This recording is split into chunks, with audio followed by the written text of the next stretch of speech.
Happy International Women's Day. Here are 5 women who were unbelievably brave in World War II.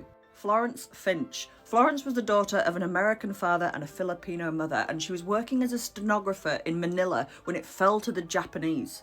But she managed to convince the occupying force that she was Filipino and not American, so they gave her a job writing ration booklets for gas or something very similar to that. But she was able to use that position to work for the resistance. She would divert fuel supplies and sabotage Japanese shipments. She would also smuggle food to starving American prisoners of war, but she was eventually caught and imprisoned by the Japanese. They put her in solitary confinement and they tortured her with electric shocks, but she never gave away a single name or revealed any information at all. She was eventually sent to a prisoner of war camp where she stayed until the end of the war and she was liberated. At which point she weighed less than 80 pounds or 5.5 stone for the Brits. How brave was she? And speaking of brave, Virginia Hall. Oh my God, go and look this woman up. Right, she was an American socialite. She'd had a hunting accident and she'd lost her leg. So she's missing one leg by the time the war even breaks out. And she decided she wanted to be a spy. She just took it upon herself. I need to fucking do something here. So she went to the Americans and they said she couldn't work as a spy for them because she only had one leg. She went to the British and they went, yeah, all right, game on.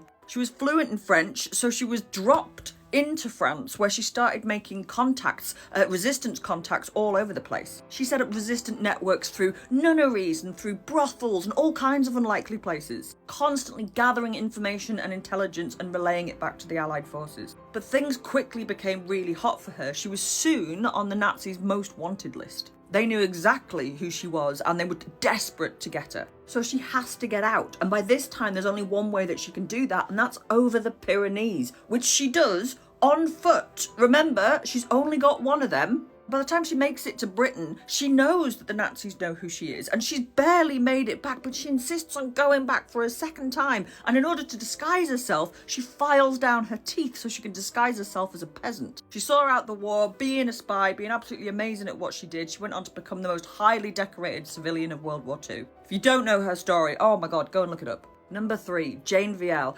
Jane was born in what is now the Democratic Republic of Congo, but she grew up in France, and when World War II broke out, she was working as a journalist. But really quickly, she joined the resistance. She sent coded messages back to the Allies, but in 1943, she was caught, arrested, and tried with treason. When the Nazis raided her house, they found lots of her codes, but what she had developed was so intricate, was so complex that they couldn't crack it. So they never found out the information that she'd been relaying, and she never gave it away either. She was sent to both a woman's prison and a concentration camp, but somehow managed to survive both. She survives the war and spends the rest of her life campaigning for women's rights. The French government awarded her the Resistance Medal.